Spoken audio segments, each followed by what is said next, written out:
Assalamualaikum warahmatullahi wabarakatuh. Saya Nadia Skarsari dari jurusan Tadris Ilmu Pengetahuan Sosial kelas 5A. Pada kesempatan kali ini akan menyampaikan materi mengenai cara berpikir kronologis dan sinkronik dalam mempelajari sejarah dengan menggunakan metode belajar mind map. Yang pertama ada berpikir secara kronologis di dalam sejarah.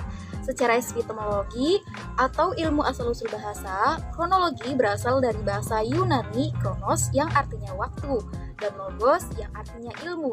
Sedangkan pengertian dari konsep kronologis itu sendiri adalah ilmu yang mempelajari peristiwa-peristiwa sejarah sesuai urutan waktu terjadinya dari awal hingga akhir.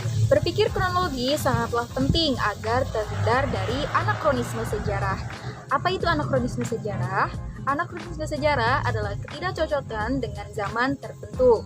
Konsep berpikir kronologi juga dapat diartikan sebagai catatan kejadian dari sebuah peristiwa yang diurutkan dengan waktu terjadinya peristiwa tersebut. Berpikir secara kronologis atau berpikir secara urut, runtut, berkesinambungan, dan teratur dapat memberikan secara utuh tentang suatu peristiwa sejarah. Selanjutnya kita beranjak pada ciri-ciri dari berpikir secara kronologis. Ada apa saja sih? Nah, yang pertama, cara berpikir kronologis itu mengkaji pada masa-masa tertentu. Kemudian yang kedua, menitik beratkan kajian pada strukturnya. Yang ketiga, bersifat horizontal. Yang keempat, cakupan kajiannya lebih sempit. Yang kelima, memiliki sistematis yang tinggi. Dan yang keenam adalah berpikir lebih serius dan sulit. Kemudian bagaimana sih contoh dari berpikir secara kronologis itu? Nah, contohnya adalah seperti ini. Pada tahun 1521, Spanyol tiba di Kepulauan Maluku di bawah pimpinan Sebastian de Elcano. Yang kedua, berpikir secara diakronik. Istilah diakronik ini sendiri sebenarnya adalah dari istilah bahasa Yunani.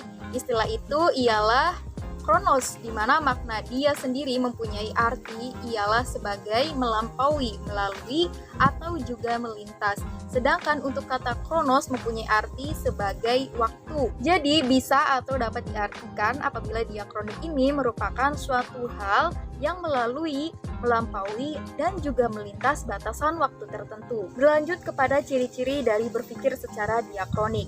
Nah, ada 7 ciri dari berpikir secara diakronik ini.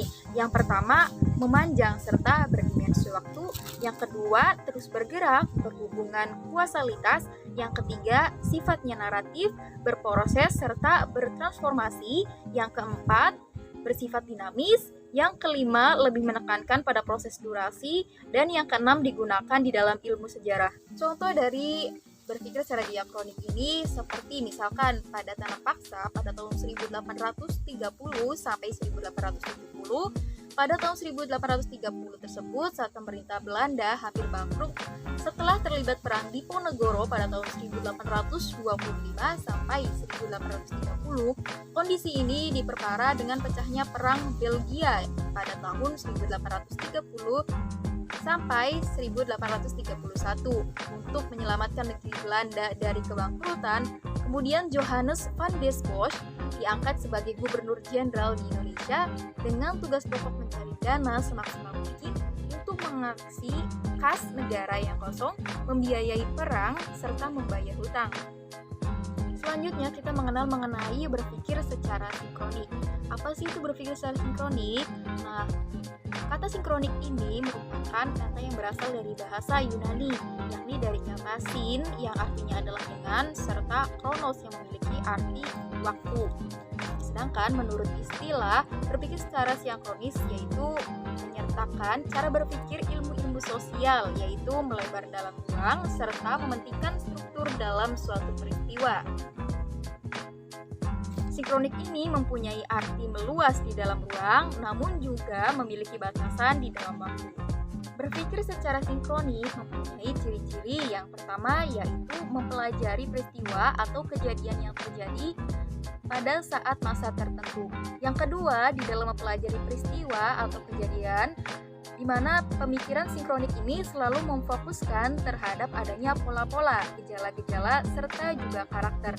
Kemudian yang ketiga, tidak memiliki konsep perbandingan. Yang keempat, mempunyai jangkauan yang lebih sempit. Kemudian yang kelima adalah mempelajari dengan secara mendalam. Yang keenam, kajiannya yang bersifat sistematis. Dan yang ketujuh, bersifat horizontal. Mengenai contoh dari berpikir secara sinkronik itu sendiri, seperti pada kalimat berikut ini. Keadaan ekonomi di Indonesia pada tahun 1998 sangatlah terpuruk. Terjadi kerusuhan di mana-mana, bahkan sampai Presiden Soeharto mengundurkan diri. Terdapat banyak hutang perusahaan dan negara yang jatuh tempo pada tahun 1998 yang membuat banyak perusahaan gulung tikar. Selanjutnya kita membahas mengenai konsep ruang dan waktu di dalam sejarah. Nah, apa sih itu konsep ruang? Ruang merupakan konsep yang paling melekat dengan waktu. Ruang merupakan tempat terjadinya bermacam-macam peristiwa sejarah dalam perjalanan waktu. Konsep ruang sejarah mengenal adanya dimensi spasial dan dimensi temporal. Dimensi spasial atau ruang merupakan tempat terjadinya suatu peristiwa sejarah, sedangkan temporal atau waktu ini berhubungan dengan kapan peristiwa tersebut terjadi.